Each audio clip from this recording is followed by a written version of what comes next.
فرما رہے ہیں دادا پیر حضرت شیخ معین الدین چشتی اجمیری رحمۃ اللہ علیہ فرما رہے ہیں کہ بختیار تم نے ایک ایسا باغ قابو کر لیا ہے جس کی منزل سدرۃ المنتہا ہوگی، اس سے کم پہ وہ راضی بھی نہیں ہوگا۔ کون؟ حضرت بابا فرید مسعود گنج رحمۃ اللہ علیہ۔ اور سبحان اللہ، بابا صاحب کی زبان اطہر سے یہ جملہ جو خود سلطان ہند ہے، جن کا تعین مدینہ منورہ سے ہو رہا ہے کہ اس خطے کو جا کر کفر اور شرک اور انسانوں کی غلامی سے چھڑا کر اللہ سے قریب کرنے کا فیضا انجام دے رہے ہیں بابا حضرت شیخ معین الدین چشتی رحمۃ اللہ علیہ۔ اور ان کی زبان اطہر سے اس شہباز لامکانی کے لیے یہ جملے نکل رہے ہیں کہ یہ ایسا باغ تم نے قابو کیا ہے جو سدرۃ المنتہا پر ہی رہے گا۔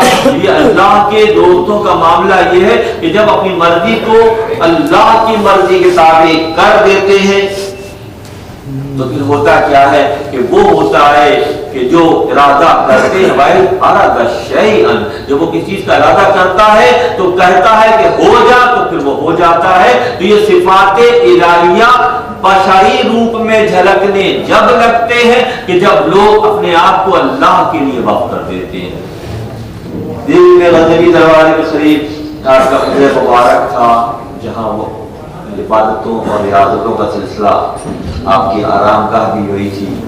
ایک مرتبہ ایسا ہوا کہ حضرت بختیار کاکی رحمۃ اللہ علیہ نے کچھ بازار سے سودا سوٹ لانے کے لیے کچھ پیسے دیے اور آپ جو ہے بازار کی طرف گئے۔ گہما گہمی کا عالم تھا، ایک جلوس وہاں سے گزر رہا تھا اور اس میں ایک شیخ جا رہے تھے۔ یہ عشق بہشت کا مضمون ہے، میں نے وہاں سے اس کو لیا ہے۔ تو جب اس کے مرید شیخ جا رہے تھے، مرید آواز لگاتا جا رہا تھا کہ جو جنت حاصل کرنا چاہتا ہے وہ میرے شیخ کا چہرہ مبارک دیکھ لے۔ آواز لگاتا آگے آگے چل رہا ہے، پیچھے پیچھے جلوس آ رہا ہے۔ تو جب بابا صاحب کے کان میں آواز آئی تو دکان کے اندر کے حصے میں چلے گئے اور جا کے اپنی انگلیوں کو اپنے کانوں میں رکھا، گوشت مبارک میں رکھ لیا اور دیوار کی طرف منہ کر کے کھڑے ہو گئے۔ وہ جلوس گزر گیا تو پھر آئے اور سودا سلوک لے کر آئے۔ بہت دیر ہو گئی۔ حضرت بختیار کاکی رحمۃ اللہ علیہ نے پوچھا کہ فرید کیا معاملہ رہا، بہت دیر سے واپس آئے؟ کہ فرمایا ایسا ایسا ہوا، جلوس گزر رہا تھا اور ایسے وہ آواز مرید لگا رہا تھا۔ اور بختیار کاکی رحمۃ اللہ علیہ نے فرمایا کہ تم نے پھر جنت حاصل کر لی؟ آپ نے فرمایا کہ میرے شیخ، آپ نے فرمایا کہ آپ کا چہرہ مبارک دیکھتا ہوں اور کسی چہرے کی مجھے حاجت نہیں ہے۔ بابا صاحب کے شیخ نے فرمایا، خطب صاحب نے فرمایا کہ جاؤ شکر کی طرح سے میٹھے رہو گے۔ جب یہ آپ کی زبان اطہر سے نکلا تو اس کے فوراً بعد ہوا یہ کہ جو بھی آپ سے ملتا وہ گنج شکر کے نسب سے آپ کو ہوا۔ اپنے شیخ پر اس انداز میں فریفتہ تھے کہ اگر جنت ملے گی تو اسی راستے سے ملے گی اور کسی راستے سے کسی اور کا چہرہ دیکھ کر میں جنت میں نہیں جاؤں گا۔ یہ زاویہ نگاہ ہے کہ مرید لا یرید کی منزل ہی یہی ہے کہ وہ اپنے شیخ سے اس انداز میں محبت کرے کہ وہ ہر چیز کو اپنے شیخ کے اندر دیکھے۔ یہ خانقاہی طرز فکر کی تربیت ہے انسانوں کو یکسو کرنے کے لیے۔ سب سے قیمتی اور سب سے نایاب نازل چیز ہے وہ یکسوئی ہے، اور جس کے حصے میں یکسوئی آ جاتی ہے پھر منزلیں طے کرنا آسان ہو جاتا ہے۔ عبادت ہی کے زمانے میں، عبادتوں اور ریاضتوں ہی کے زمانے میں ایک مرتبہ ایسا ہوا کہ آپ جنگل میں مصروف عبادت تھے اور تپش عشق کی کیفیت کا یہ عالم تھا کہ آپ کے اس حلقے میں اگر کوئی پرندہ آتا، کوئی چڑیا آتی تو اس پر اس جذبہ عشق کی کیفیت کی وجہ سے ایک طرح کی موت طاری ہو جاتی، گر جاتے پرندے گر جاتے۔ بابا صاحب ترحم کی نظر، محبت کی نظر ڈالتے تو دوبارہ زندہ ہو کے اڑ جاتے۔ ایسے ہی ہے نا کہ جب اپنے آپ کو اللہ کی مرضی کے تابع کو کر دیتے ہیں تو وہ ہوتا ہے جہاں عقل کی انتہا ہے وہاں سے عشق کی ابتدا ہے۔ جو عشق کی اعلیٰ ترین منزل طے کرتے ہیں تو پھر ہوتا یہ ہے کہ چڑیا جو ہے وہ گر رہی ہے، مگر بابا صاحب کیونکہ اللہ کی صفات تخلیق آپ کے اندر جلوہ گر ہوتی نظر آ رہی ہے تو محبت کی نظر ڈالتے ہیں تو اڑ جاتی ہے۔ ریاضتوں اور مجاہدوں کے دور کے بعد اب جب آپ سفر پہ تھے تو ایک مرتبہ اسی سفر کے دوران آپ کو پیاس کی طلب ہوئی، پانی کی طلب ہوئی، پیاس لگی فاصلے پر ایک کنواں نظر آیا، اس کے قریب جب گئے تو دیکھا کہ ایک جوان لڑکی جو ہے کنویں سے پانی نکالتی جا رہی ہے اور اپنے پیروں پر ڈالتی جا رہی ہے۔ آپ نے فرمایا، بابا صاحب نے فرمایا کہ مجھے پیاس لگی ہے، پانی کی ضرورت ہے۔ انہوں نے کہا رک جاؤ۔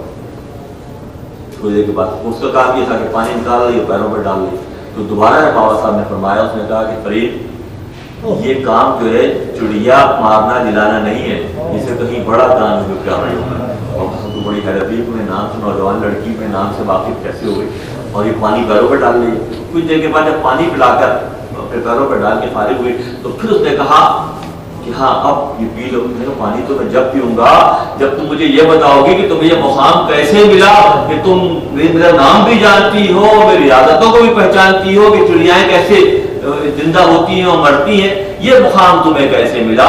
فریم آف ریفرنس کے لیے ایک واقعہ اور آپ لوگوں کی نظر کرتا ہوں۔ حضرت جنید بغدادی رحمۃ اللہ علیہ مطاف میں کعبے کا طواف فرما رہے ہیں تو قریب ہی ایک لڑکی طواف کے دوران نوجوان لڑکی عشقیہ اشعار پڑھ رہی ہے۔ جب قریب پہنچے حضرت بغدادی رحمۃ اللہ علیہ تو فرمایا کہ بیٹا یہ اللہ کا گھر ہے، تعظیم کا مقام ہے، تیسرا کلمہ پڑھا جاتا ہے، قرآن کی آیات کے مت کیا جاتا ہے، تم یہ عشقیہ اشعار پڑھ رہی ہو، بری بات ہے۔ کیا کہ آگے بڑھ گئے، دوبارہ خود قریب پہنچے تو پھر وہ پڑھ رہی ہے، پھر اس کو سمجھایا۔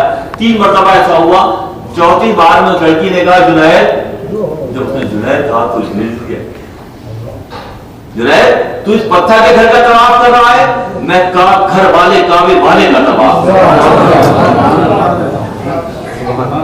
یعنی کہ ایسے ایسے کردار ہیں، یہ اللہ کے انعامات میں سے نام ہے کہ جس کو جس انداز میں چاہتا ہے وہ نوازتا ہے۔ کہ جنید تو اس گھر کا طواف کر رہا ہے، میں گھر والے کا طواف کر رہی ہوں۔ بابا صاحب کے ساتھ بھی یہ معاملہ ہوا، ایک دوشیزہ مل گئی جو اپنے پیروں کو دھو رہی ہے اور بابا صاحب کے بارے میں بتا رہی ہے کہ کیسی عبادتیں اور ریاضتیں کر کے آئے ہیں، تو آپ نے فرمایا کہ میں پانی جب پیوں گا جب تم مجھے بتائے گی کہ تجھے مقام کیسے ملا۔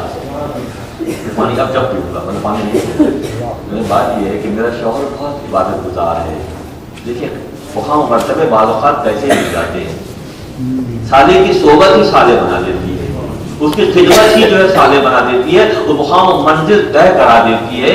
اس نے کہا کہ میرا شوہر بہت عبادت گزار ہے، بہت کم سوتا ہے، رات گزارا جاگتا ہے۔ ایک مرتبہ ایسا ہوا کہ مجھ سے کہا کہ پانی کی طرح کا پیاس، پانی پیاس ہے، پانی پلاؤ۔ تو میں پانی لے کر آئی تو دن میں اس کی آنکھ لگ گئی، سو گیا۔ میں نے کہا یہ دوبارہ پھر اٹھ جائے گا اپنے معاملات کرنے کے لیے، تو وہی پانی لے کر وہ کھڑی رہی، وہاں کھڑی رہی، اور جب تہجد کا وقت ہوا اس کی آنکھ کھلی تو اس نے دیکھا کہ وہ کھڑی ہے۔